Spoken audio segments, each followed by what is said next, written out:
And welcome to the David Mack Radio Show. Do not adjust your headsets. This is Daniel Mack filling in for Representative Mack.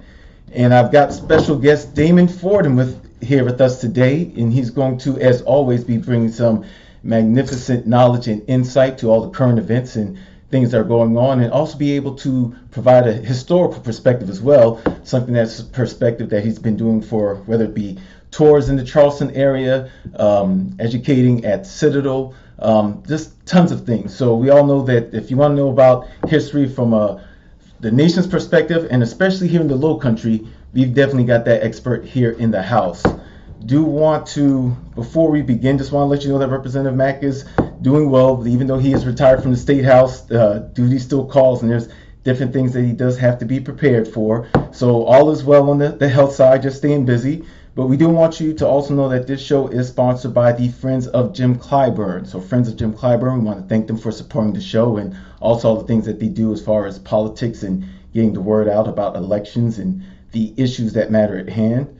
Also, we are sponsored by the Gullah Geechee Chamber of Commerce. So you talk about business, you talk about things that are local, the Gullah Geechee Chamber of Commerce. They are supporters of the David Mack Radio Show, so be sure to look them up and support them as well.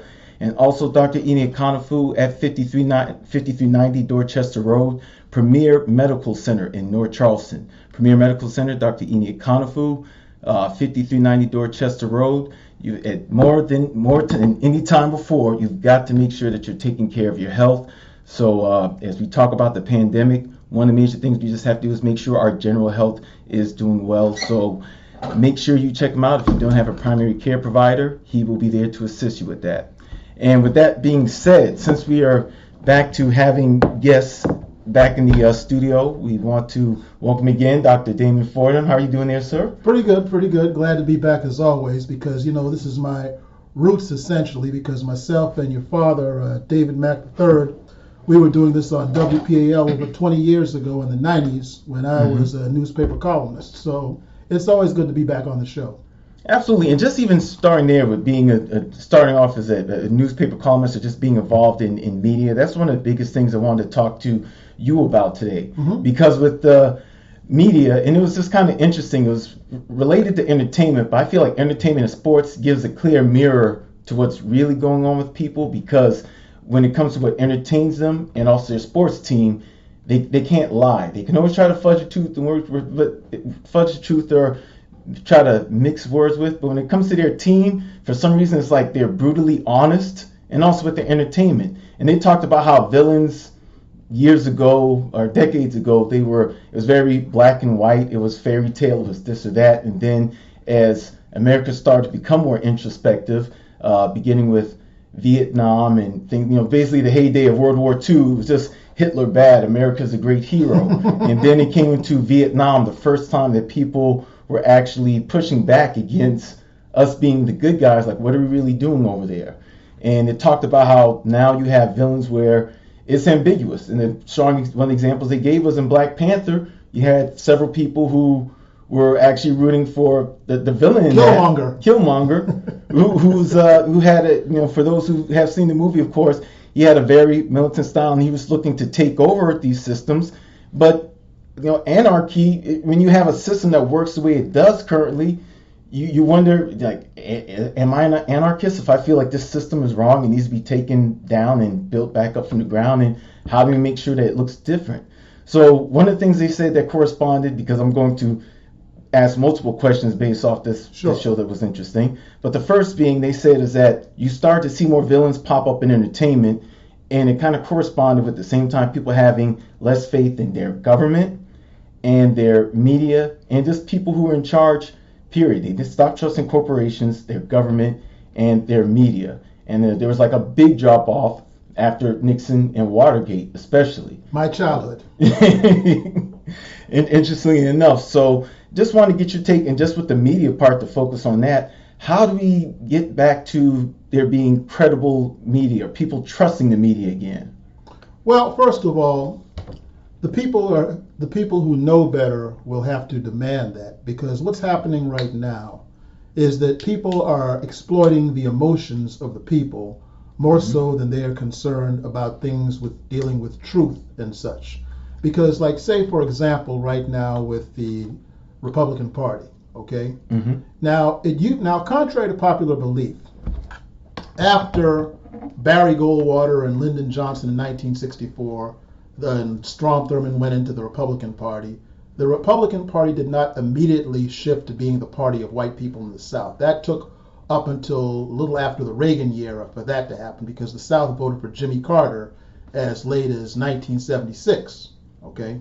Mm-hmm. But so what you have now, however, is that, see, when Dr. King spoke here in Charleston on July the 30th, 1967, at the old Charleston County Hall, he said that a leader should be a leader of consensus and not a follower of consensus. So what's happening now is that, particularly in the Republican Party, you have people who know better that the election wasn't stolen, or that these various people are not necessarily advocating socialism. And if you ask them to define socialism, a lot of them can't. They know better than all these things, that they're their talking points. But you see, this is where the people are going. So therefore, the leaders are following the people. You know, here I'm talking about people like Mitch McConnell and folks like that, instead of being leaders and saying, hey, listen, this is what is right and this is what is wrong. So if they had the courage to do that, like, say, Liz Cheney, and more stood up like Liz Cheney did, and for those of you who don't know, Liz Cheney was recently ousted from her leadership within the Republican Party because she wouldn't go along with the program. Mm-hmm. But if more leaders stood up for what they really believed in, and instead of following a mass of people who are easily controlled by emotions, you would not have that situation today. You know what, the funny thing is, I always said that because even with Trump, I don't think that he was smart enough to come up with an agenda of his own. He didn't care enough to create an agenda of his own. He found the agenda of a mob of people who were dedicated and weren't going to switch to anything else, and he fed that fire until it grew, took on some other people, I feel, and now they're running amok within the Republican Party, and they're really trying to figure out their identity at this point. That's my view from looking outside in. So it looks like you had some thoughts about that, or? Well, actually, I wouldn't say that he's particularly dumb and ignorant. He knows how to manipulate those who may be dumb and ignorant. Oh yeah. So he's dumb in politics, strong in manipulation. Well, either way, you can't. Well, but in either case, though, you can't be dumb in politics to have a whole bunch of people following you. You see, you have to have some understanding on how to manipulate the human emotion to do that. Oh, yeah. And historically speaking, in America, this is really nothing new. Because 120 years ago in the South, when the Democratic Party was sort of in a position similar to the Republicans now, you had people like Benjamin Tillman and Coleman Blease, who openly advocated lynching and saying things that during Reconstruction, when black people voted, that black people were incompetent and stole from the state and so forth, when in reality, if you study Reconstruction, it was Robert Smalls, the black man who literally stole his freedom on the Confederate ship the Planter.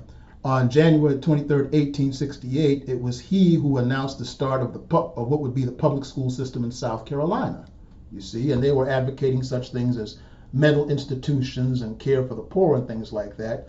But the idea to people who were raised with the idea that slavery was a good thing, to have black people in power was just so intolerable that people like Ben Tillman and Coleman Blease and many of the others played into this, to the resentment of the poor white masses, and had them going for things like lynching and the segregation laws and all of that, which took the state backward and kept it into ignorance and poverty through the civil rights movement. Why? Because instead of being real leaders who told the people, listen, what these guys are doing is right, let us join with them to make a better state, they said, no, let's make political hay by playing on the ignorance of the people and play to their emotions, you see. And that's what led to South Carolina's downfall during this period, but a rise in the political fortunes of these men.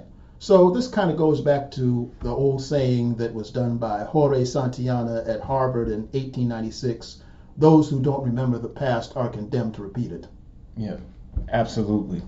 So, and this is why we love to have you on the show, because you always give such a strong example of history repeating itself when we as a society or even an individual makes these certain mistakes, and then we have to go through it. And the only thing that's different is it's like the same mistakes, but it's with technology and everything around it, more people seem to be aware of it, and it always adds a different flavor to it. And then when you just bring it to, I always look at the youth and what they're experiencing. Mm-hmm. And one question I just want to,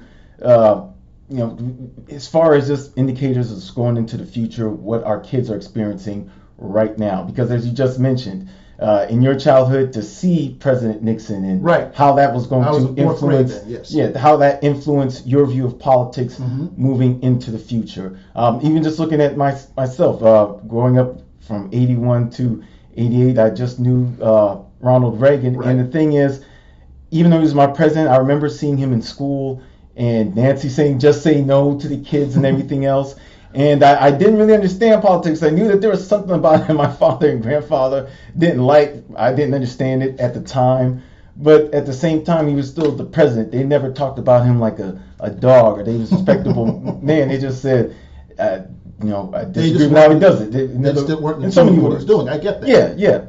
And so that was how my take on politics. But what are your personal thoughts on kids seeing the political climate now, and those are going to be our future voters? So someone who's in 4th grade right now, what do you think that they can take from this current political climate?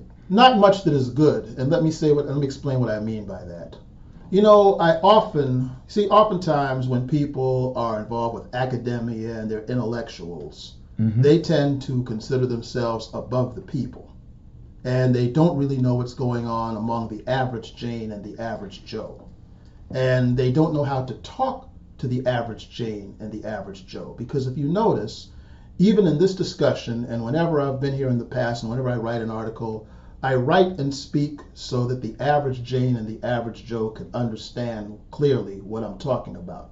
Because you see, if you get up there and use all this, what my friend and mentor, the great Dr. Henry Louis Gates, calls that pretentious academic gobbledygook, all you're doing is basically showing off, and you're not educating anybody, right? Exactly. You don't speak to Russians with a Chinese accent, right? So, So having said all of that, I often check the websites of news channels like WLTX in Columbia, WSBA in my birthplace, Spartanburg, and down here on Channel 5. And what passes for political discourse is sickening. It is ridiculous. It is to the level of 4th graders when you read these type of things. I mean, for example, Mia McLeod, Senator Mia McLeod announced that she is going to run for governor of South Carolina, okay? Now, instead of people saying things like, well, I don't like her position on issue A or issue B, who are opposed to her, they're getting up there saying things like, I'll never vote for a Democrat. Okay, why? All right, give me some specifics, okay? And when you and I found that when I challenge people, when they have negative things to say, they often really don't know how to answer me when their views are challenged. Just like, for example, you remember a couple of years ago when then Senator, now Vice President Kamala Harris, when she was running, you heard all these social media clowns talking all this stuff about she was locking up all these black men. She locked up more black men than anybody and so forth. And when you challenge people who said that to give you specifics, they can't do it.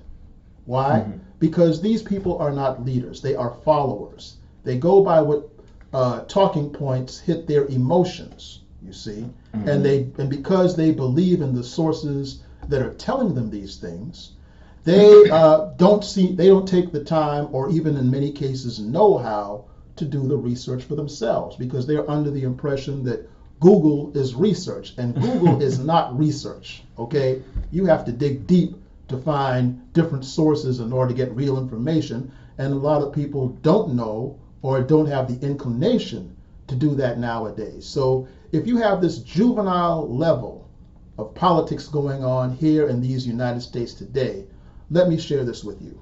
In one of my last classes before the semester ended, I was talking about the Roman Empire and how in 230 something AD, the people in the Senate were divided into political gangs where they had to bring daggers into the Senate and there were these mobs outside of the Senate fighting the different political parties. Sound familiar? Very familiar. Exactly. And so within about some 40 years of that, the Roman Empire was destroyed by the barbarians from without, and the Huns and all these savage Germanic tribes from without, and it was easy for them to take over because the Roman society had deteriorated so badly from within with its internal divisions. Like I said, if you don't know the past, you're doomed to repeat it, so America had better watch out for this direction that it's going in, because even Martin Luther King, in one of his last sermons, February 4th, 1968, at Ebenezer Baptist Church in Atlanta, Georgia, he warned America, every now and then I read Edward Gibbon's book, The Fall and Decline of the Roman Empire, and when I look out on America today, I say to you that the similarities are frightening. Very frightening. And you said that America is on a path, I don't know when he said this quote, but he said America is on a path where it may end up at the hands of people who don't even know the name of God. Oh yeah, that was in 1967 after he spoke out on the Vietnam War. Absolutely. Man, this is, what do you recall that, man? I love that, man. I could do that with only silly things. It was just like, oh, that was Super Bowl 1989. It was like, I'm not quite there yet. Like, I can recall the things, but with that same clarity. Well, I wasn't doing that when I was in fourth grade, so I mean, it takes time to do these type of things. So absolutely, man. It's a gift, and we love it. But it's cultivated. That's true. You had to work for that. You earned that. But also, in addition to that, when we're talking about how the story is told, because that's so important, and how we're talking about facts. Another thing that's interesting this week is that Georgia, they've been basically their educational board for the state of Georgia. They've decided that, and I don't know how this is actually going to work. It was from a Newsweek article, but basically it's a debate that they're having. Every state's having. How do you address America's history as far as slavery and these other things? Because I have not yet seen a book that, just my personal experience, that really does it honestly, that does it right. Even my daughter's high school book that I looked at roughly, it was about 2019 or so, it was criminally underserved on American history and what slavery was. It's probably like one paragraph that really described what it was, and it did not describe it at all. So now we're talking about the continued rewriting of history, and then they echo back to how they're going to rewrite the history of January 6th. How will that be addressed in books moving forward, and where these will be considered patriots in the future, or will they be looked at as people who are really the true anarchists who are trying to bring the country down without a plan? So what's your take on that? Okay. In 1977, when Roots came out, I was in the backyard hanging clothes with my dad. Okay?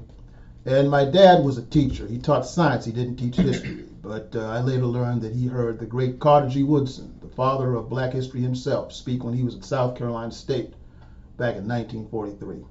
So I asked Dad, while we're hanging clothes, because that's when we used to talk a lot, I said, Dad, so was slavery like it was in Roots? And he said, there's one way for you to find that out. And I said, how is that? And he said, read something by somebody who was a slave.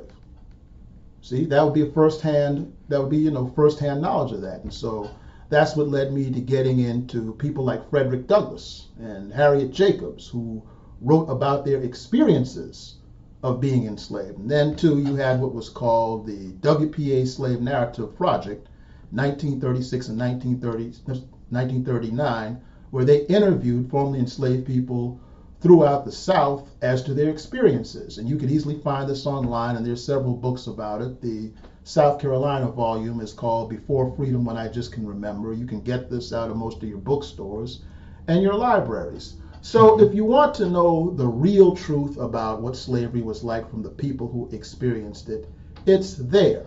But you need people who are, just like how you cannot discuss law intelligently unless you're dealing with a person who has studied the law legitimately, right? Mm-hmm. So you need legitimate historians who know this stuff to be a part of these discussions.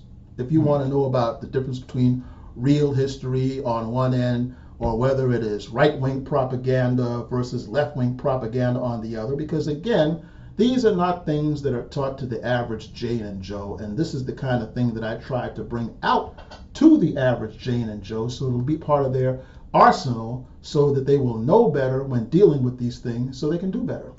Absolutely. Once again, for those who are listening, we are joined by Damon Fordham, professor at the Citadel, who also does tours and also just gives knowledge about the history of the Low Country, the nation, all throughout, but with a special focus on Black history, which for so long was trying to be thrown away, pushed under the rug, just put in the back, and now it's coming to the forefront in recent years like it's never been before. The people are realizing that American history is Black history. But right now, as we were just discussing, people are trying to go back and rewrite history and also how it is actually taught. So with that case, as far as people going back to those particular perspectives, and we've discussed this several times, because right now we're seeing history take place in front of our eyes, and then people can't determine what a fact is moving forward. And I think right now we can always argue about what it was in the history. People always say, oh, there was, Frederick Douglass had this particular view, but, oh, he's just one man. What about this person who said that it was this? And people have those arguments all day. But when we have things now where we have cameras, we have eyes, we have knowledge, and people are still arguing about what is a fact, what is real, how would this be looked upon. Here's the problem with that with cameras, though. Mm-hmm. You also have editors, people who can edit that film to prove their point, whether it's right or wrong. Because right now, one of the things that concerns me is that there's a series of YouTube videos out there right now. And I'm not going to give him free advertising by saying his name. But he is putting this stuff out about how Harriet Tubman and Nat Turner were fictional people. And you have a lot of these people whose knowledge of things, these are not, you and I grew up in stable homes and in a network of stable communities, okay? Mm-hmm. And you know as well as I do that there are at least 2 or 3 generations out there that did not have that experience. You have a lot of these angry, bitter, and confused young men in particular who were looking for simple answers to complicated questions.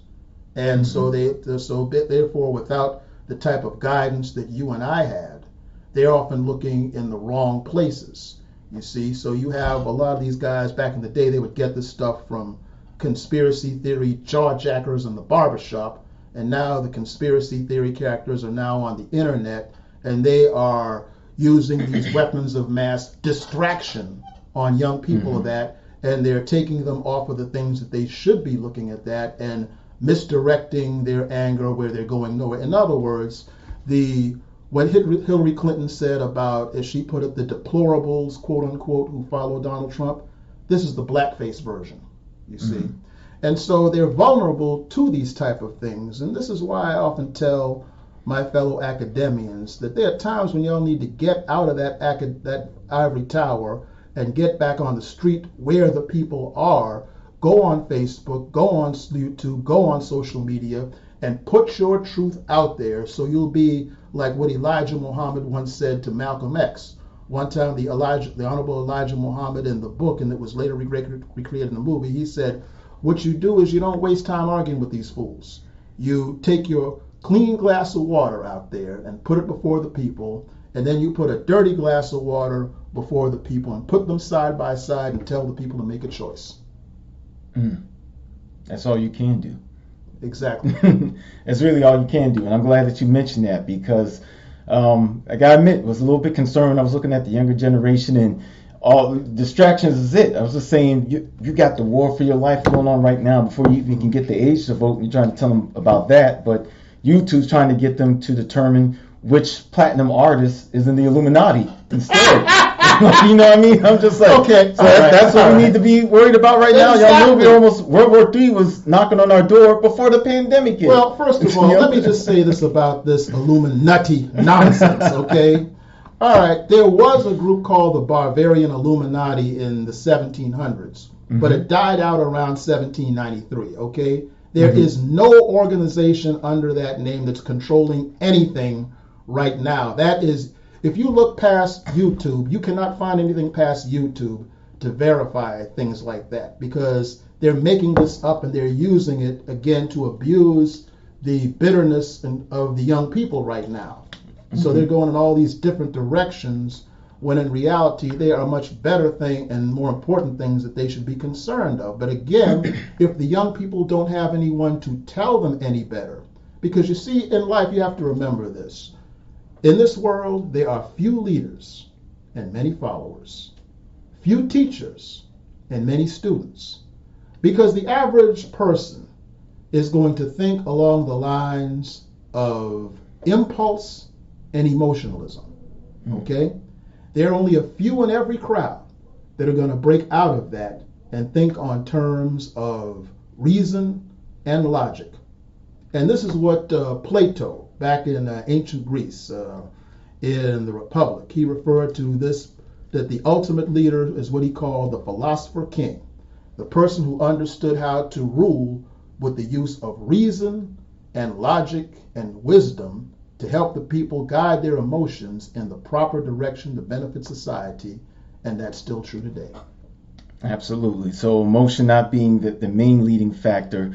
In order to actually reach a goal, you have to have that thought, the actual decisiveness behind it. Exactly. You have to have planning. And this even goes back even further, because I mentioned Plato just now. Now, even before you had guys like Plato and Socrates and Aristotle and the rest of them, in ancient Egypt, you had people like Ptahhotep and King Keti and a number of those really ancient philosophers who were dealing with things of the human condition about 2,000 years before the ancient Greeks.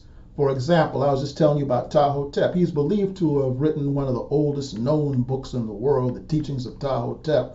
And he once said, and see, one thing that he said that I think is very important to get out here right now. He said that be not proud and arrogant with your knowledge, because wisdom could be found by the women at the millstones. And let me explain what I mean by that. Now, I just talked about how those of us who are learned people can go out and teach people. But you know what? I always tell my students that, guess what? The reasons I have discussions in this class is that I may be able to teach you something, because guess what? I can learn from each of you also. Why? Because even though a person may not be read and learned, they have had experiences, and often they have had different experiences. So that while the educated person can teach the uneducated person something, the uneducated person has seen things that the educated person may have not, and may have had different experiences than the educated person. So that's how the uneducated could also teach the educated. So there's mutual learning and mutual respect. I like that. And speaking of people coming from different vantage points, I've already gave you my little entertainment metaphor. Now I want to move to a sports one that I found that was very interesting.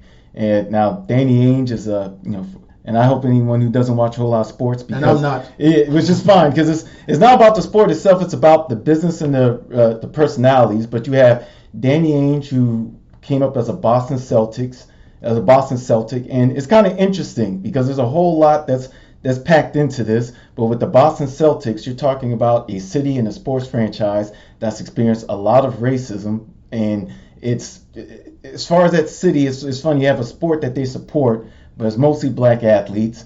You know, with Larry Bird being one of the better players in the NBA and also white, it brought a lot of racism out to the front and made things honest as they came about. But one of the interesting things, whether it be race,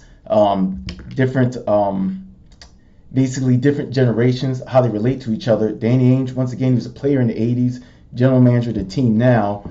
They lost in the playoffs this week to a team in Brooklyn. There was talks about, recently athletes have been getting attacked by getting popcorn and other things thrown at them. Oh, yeah, I saw that on the There has been that. Silly. So there was always talks about what if something racial happens in Boston. There were some minor things. Who knows what else they were calling. Nothing major. But basically, when they lost to Boston, after all these things being said and what the climate was, one of the players who formerly used to be in Boston, he stomped on the logo of the court, and it was enough to make this person, who basically was a lifetime member for the most part, worked with Boston as a player, then in their managing office. He left, and he said something very interesting, and this was from a Facebook post. He said, "They came into our building, disrespected our court. Our players didn't do anything, and one of the reasons I'm resigning is I can't understand this younger generation who would allow something like that to happen. And you have to remember, he's from the 80s when the NBA, you had a little bit more fights breaking out. That's when they used to say, no, I went to an NBA game, and I went to see a fight, and the NBA game broke out at times because you had like bad boy Pistons, and it was known to be more physical, as they say, man's man game back then, and all these other things. So he didn't understand how they could let some disrespect like that happen. Like, basically, he was questioning their loyalty.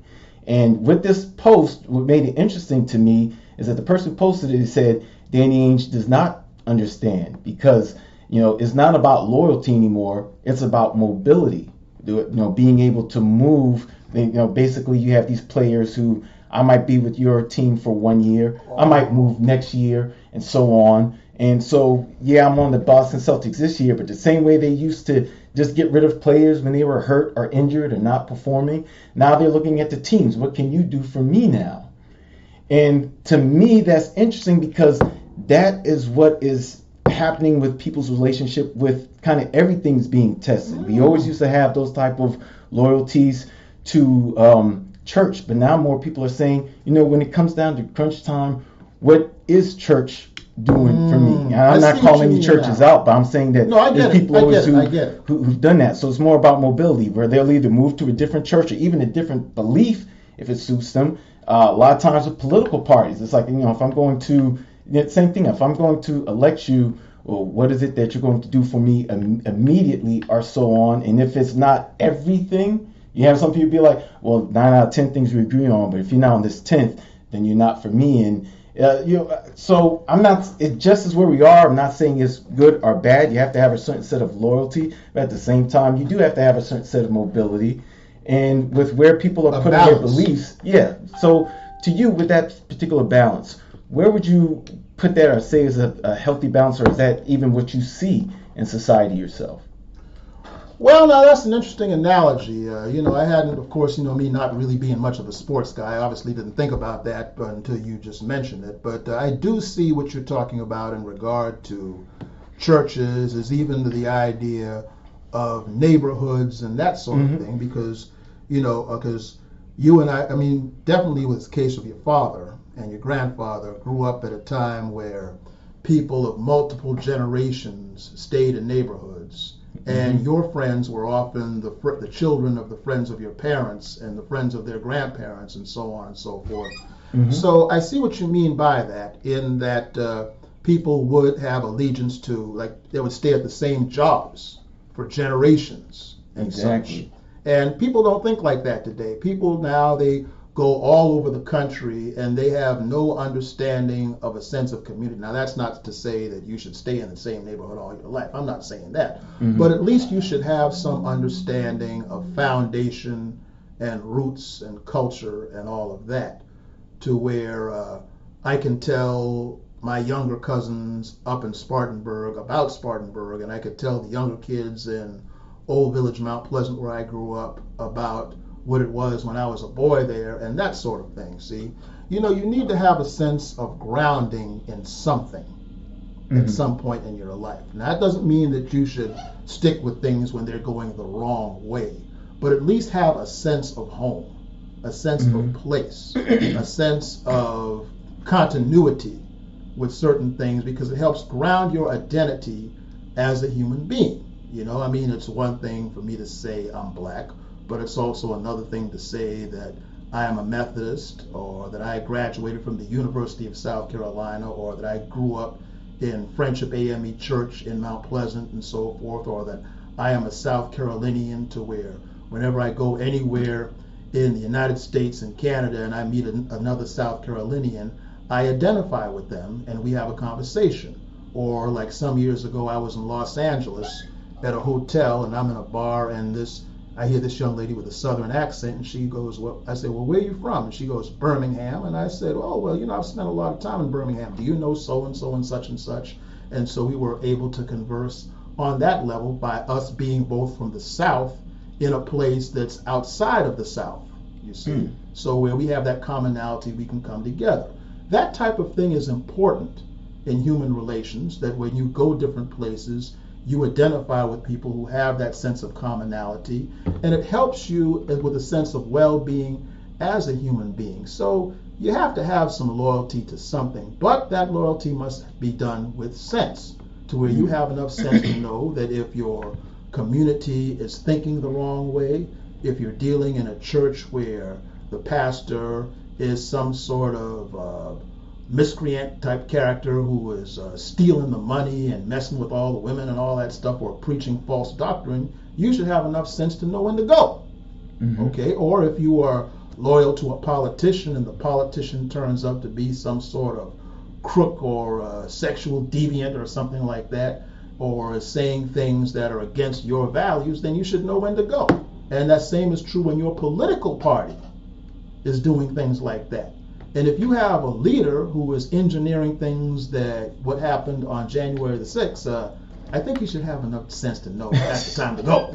Exactly, and that's how things come full circle, because that loyalty, because we talk about things being cult-like, and my thing is, as much as I'm bothered by the cultist actions we happened on January 6th, I'm no bigger fan, even if it's a cause that I'm for, but you treat it cult-like and there's nothing above it. Like if there's a cult-like for black, like if you're like Black Lives Matter or else, and you come to people, then you're wrong too. Like if you were to go to that sense where you could be like even if it's a cause and it is for justice, but you go out and overboard, or you're hurting people, or just lies, or you're just like, hey, you know what I'm going to align with? It's either this, or you're not down for the cause. It's like, really? Well, I know what you mean by that, because I was at one demonstration some time ago where they started playing F the police on the PA system and pointing at the cops. And I said, man, look, I'm going to jet, okay?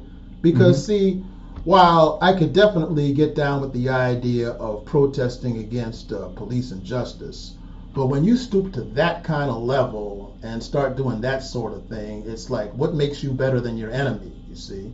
If you're going to like totally disrespect the humanity of your opponent, then I'm out, you know? And I'm not saying that with just organizations. I'm saying that on a people level, that if something is going on where I see that it's against my values, then I'm just going to have to leave it alone. Like, for example, last year with the riots on May the 30th of last year, as you'll recall, right? I refused to have anything to do with that beforehand, because I saw someone post on social media, wear your mask and not just for your health. Now, I know enough to read between the lines when I'm saying, okay, see, they're trying to start some mess with that, so forget it, you know? Yeah. But they did have a march sometime after that where it was peaceful. There was none of this insanity going on or anything like that. And I joined up with that, and I marched with them, and I will continue to participate in things like that if they're doing it in the righteous way, because in reality, the purpose of a demonstration is to educate the public to the righteousness of your cause. And when you deviate from that, you don't have a demonstration, you have a mob, you see? So I think that people, you know, it's one thing when George Floyd was killed and all of that, people wanted to do something. And that's good that people want to do something. But see, with all that emotionalism, you need some strong people with logic and reason to lead these efforts, so that they can take the emotions of the people and put it in the direction and channel it into something constructive that'll make real change. Absolutely. And we know that as far as the real change, we know that takes time. And I think last year was just between the quarantines and everything else. Like, once again, it's no, people forget, because so many things happened last year and nobody had a chance to catch their breath. They almost forget that with going on with Iran, we were almost headed towards what was going to be World War III. I kind of think in some weird way of fate, they say that the universe, the Lord works in mysterious ways, but that quarantine, like everybody having this to shut down and be like, you have to focus on yourselves, is one of the things that prevented us from going deep into a further war or conflict, or who knows what it could have been at the beginning part of 2020. But with all those things being mentioned, we do have to take those into account. So that was just crazy to see him going back to those times. Well, again, see, what's happening right now is that the emotion is there, but where is the leadership with a strong, clear agenda of what we're going to do? You see, it's Dr. King warned us in his last book, Where Do We Go From Here, which I think every activist should read, by the way, where he warned about solutions that don't solve, answers that don't answer, and explanations that don't explain. You see? And he spoke about many of the youth of his time who were against the Vietnam War, but were doing unwise things like waving the flags of the Viet Cong and all that, and denouncing the troops before the enemy and all that kind of thing. He said that the problem is that they know what they don't want, but they're not making clear what they want, you see. Absolutely. So again, you need, but see, back then at least, there was a Bobby Kennedy, and there was a Martin Luther King, and a little bit later, say what you will about him, a Jesse Jackson, or people like that. You had people out there that were able to channel those emotions of the people and do something constructive with it. Jesse, even when he was at the A&T up in Greensboro in the 60s, he was leading his fellow college students in demonstrations and all that against the segregated system and all that. As a young man in his teens, he was doing that, you see. So, but the problem is there's no national figure or figures at the moment who is really taking a hold of all of this stuff and saying before President Biden or Vice President Harris or anybody like that, or the Congress or anybody, these are our specifics and what we want to do. This is the criteria that we're going to use to measure our success and so forth. Those kind of things are needed and very important along with the emotion. So that's where the followers play their part, who are always in the majority, and where the leaders have to play their part. Now, Stacey Abrams is doing a good job in Atlanta, and I think Reverend Raphael Warnock is doing a very good job down there in Georgia with trying to get this law passed to where they're stopping all these voter blocking type of regulations all over the country. And what they did in Texas very recently, I think that was wonderful, how the Democrats refused to give them a quorum to let that type of thing pass. But again, you have to have that energy to the people focused on solution-based activity before you have emotionalism. Yeah.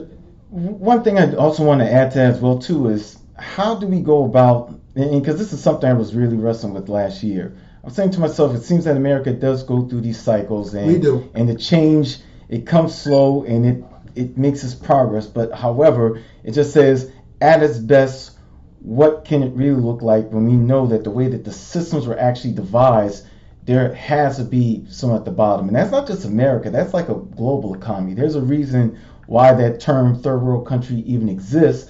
It's because the countries who do control commerce and economy are resources.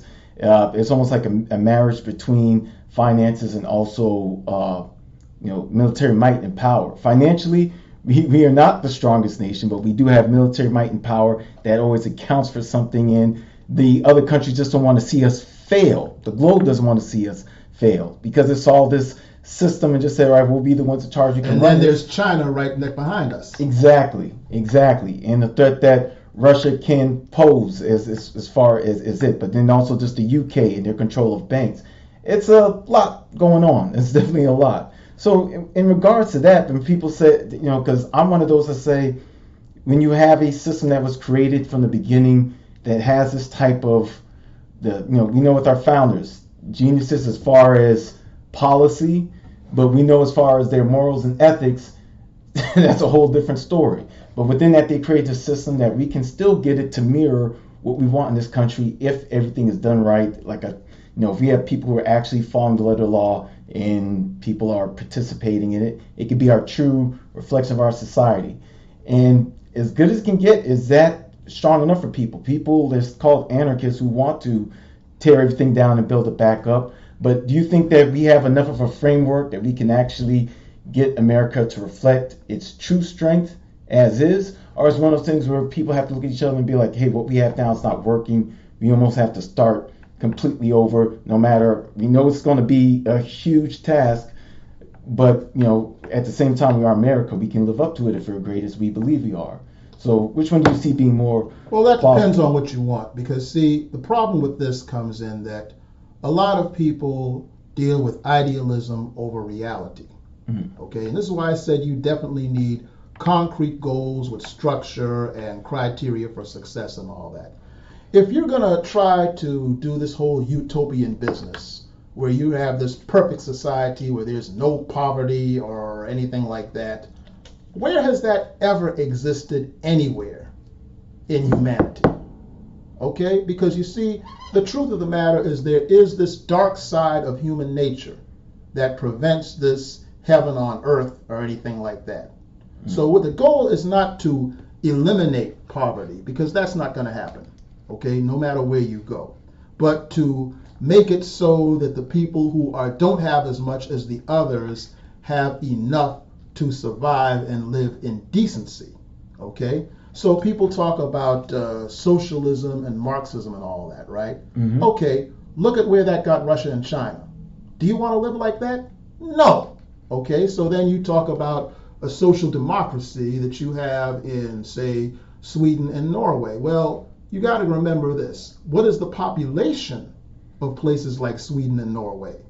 Far less than the United States. So it's kind of easy to spread what little bit you have in a place like that as opposed to a country as large as the United States. So again, you have to say, what is the goal? What are we working for? Because see, my problem with the anarchists is that if you talk about smashing the system, you have to give the people something to say, okay, this is what we want in place of that. So if you're out there just staying down with this and down with that and so forth, what are you up with? Okay, tell me that. And if you can't tell me that, then later for you. Absolutely. So you have to be clear and concise. I always ask people that, it's something that I'm always challenging myself with. It's like, okay, whatever I'm putting out there, this is like a personal journey. Whatever results you're getting back, I have to look at what it is that I'm putting out, because that's what you always end up. People are looking for solutions. They want clear direction. And if you don't have that and you're just up there fat mouthing a lot of rhetoric to make me say yee-haw and hoo-ha or whatever you're saying and all that and put money in your pocket, then forget you. Yeah. I'm going to go with somebody with a program who knows what they want, who has in place A, B, C, D, E, F, and G. It kind of reminds me of when Minister Farrakhan, back in 1970, 71 or so, he had a book called 7 Speeches that one of my cousins gave me when I was a kid.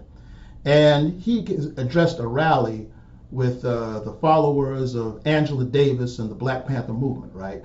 And so they were going on about, and so he gets up there and he tells the young followers of Angela Davis, says, so you're saying the sky's the limit, right? They said, yeah. They say, if the government doesn't do that, you say that you're going to do this and do that, right? Yeah. And you're talking all this down with the pigs and all this sort of stuff, right? Ah. And so he said, so if you're saying the sky's the limit and you're going to do this and that, then all of a sudden he says, let me ask you this, my brothers and sisters. He goes, with what? Dead silence. And he said, never speak of what you do, what you're going to do, if you don't have the means to do. He said, you can't, you're going to go up against what? The Army, the Air Force, the Navy, and the Marines. And what have you got? See, he's like, think before you speak and think before you act. Now, having said that, that's not to say that everything that Minister Farrakhan says is gospel now, because the truth of the matter is, when you're dealing with people and information, it's not always good to be 100% when you deal with people. And here's what I mean by that. Now, we all know that George Washington was a slave owner, okay? And that he went to have a black lady named Ona Judge captured and brought back into slavery, right? But having said that, George Washington once warned the American people in 1796 in his farewell address to Congress. He said that the party system would do nothing but divide the American people and would be the downfall of the country, because that's when Thomas Jefferson and John Adams, they were starting up their political parties, and he's like, no, don't do that, because that will divide the people. Now, today we see that was good advice, wasn't it? Yeah. So I say all that to say that while George Washington was loathsome in his conduct as far as people of African descent may go, we still can't discount everything he said, because some of what he said was in fact wise, you see. So my thing is, with a lot of young people today, and I talk to them often about this, they too often deal with absolutes when it comes to people. What you have to do, you just can't cancel a person because they do one or two things that you don't like. You have to keep your mind open to say, as Confucius once said 2,000 years ago, accept what is said that is good and reject what is said and done that is bad when it comes to human beings. That's one thing that I'm not the biggest fan of as well either.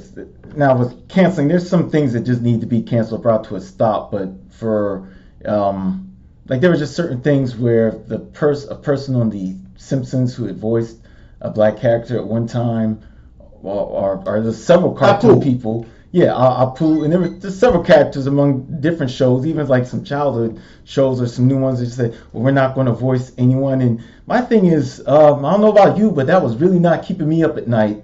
Hey, I'll be honest with you. I mean, I was a big fan of Cleveland Brown. Yeah. I thought he was cool. I didn't care. I mean, look, when we were kids and watched Fat Albert, they had white characters playing some of the Fat Albert Cosby kids. They were the children of the producer. But again, see, this is where you have to avoid weapons of mass distraction, because last year they got during the George Floyd thing, somebody started putting out all this stuff about Aunt Jemima and the Cream of Wheat Man and Uncle Ben and all that. Before you latch yourself onto any cause, you have to ask yourself this: how does this benefit the least of these? And is this of any advantage to the least of these? Because I really don't see where the absence of Aunt Jemima or the Cream of Wheat Man or Uncle Ben is helping somebody in the Robert Mills projects who's struggling with rodent infestation or inability to pay rent. Problems at hand. How about that? Exactly. But again, when people are into emotionalism, they are easily distracted into the wrong things because they are so filled with anger and bitterness over their situation. They could other people with slick tongues and charisma can easily take that into the wrong direction. And you as an individual, if George Clinton said it best in the One Nation Under the Groove album, at the very end of the album, he says these words, and Terry, I see you smiling because I know you know where I'm going with this. Think, it ain't illegal yet. Hey, Ain't illegal yet, never has been, and never will be. Right, but so people need to just understand how to balance things out logically before they jump in on things. Because Malcolm X himself said that if you let other people tell you what is right and wrong and you don't think and all that, you will wind up hating your friends and loving your enemies. Absolutely. And he's absolutely right, because we have seen that happening. It's almost like a mass psychosis when you see it and people don't even realize the self-hate that they have with some things that they do. You need to have me on the other show to talk about that self-hate, because I can get down on that subject. I'm all for that, because when I see it, there's certain things, like once you become conscious of it, there's certain things that you just can't say or do or go back to, or even it'll be a really crude joke if anything, but there's certain songs that I can't even go back and listen to, and I'm just like, I understand what at the time I was able to rock it, and certain things were all good fun, but I said, but this I can't do this one anymore. Okay, I have 7 just minutes. For me. I get that. I have 7 minutes, right? Yeah. Okay, so let me break that down, a lot of that, okay? One of the biggest things that kills me is when black people run around talking about, well, black people can't get together like anything. We like crabs in a barrel and all that sort of stuff. Crabs aren't meant to be in a barrel, for one. Well, that's true too. But see, here's the thing about that. The average person knows what they are told. Okay? And if your parents tell you things like that, 9 times out of 10, you're going to believe that all your life. Now, it's true that we were inoculated into thinking that kind of thing during the days of slavery and all of that. But see, again, you have to determine what makes sense and what doesn't. And I break that issue down like this, okay? So if you say that everybody else in the world has got their act together and black people are not united and all this, think about this, ladies and gentlemen. You had the American Civil War, World War I, World War II, Korean War, Vietnam War, Iraq War, Afghanistan War, and all that. You had the nuclear bomb and so forth, destroying Hiroshima and so forth. And you would agree that those things are the height of disunity on the human planet, those actions, right? Mm-hmm. Let me ask you this. If black people are so united, black people start any of that? No. Hello. And if we are so disunited, how was the business with Rosa Parks and Dr. King, how was that successful? How was the March on Washington in 1963 successful? How was the Voting Rights March in Selma successful? How was the Million Man March in 1995 successful? And the attempt to put both President Obama and Vice President Harris in office? If we're so disunited and it's impossible for us to unite, how are those things possible? It's only as true as you make it. Hello, that's the main point here. So you see, ladies and gentlemen, I just have to tell you all this, okay? Think the main message of what I'm trying to tell you all this afternoon is that it can be summed up in this one simple sentence. Think about what you are told. And I'm going to drop the mic on that.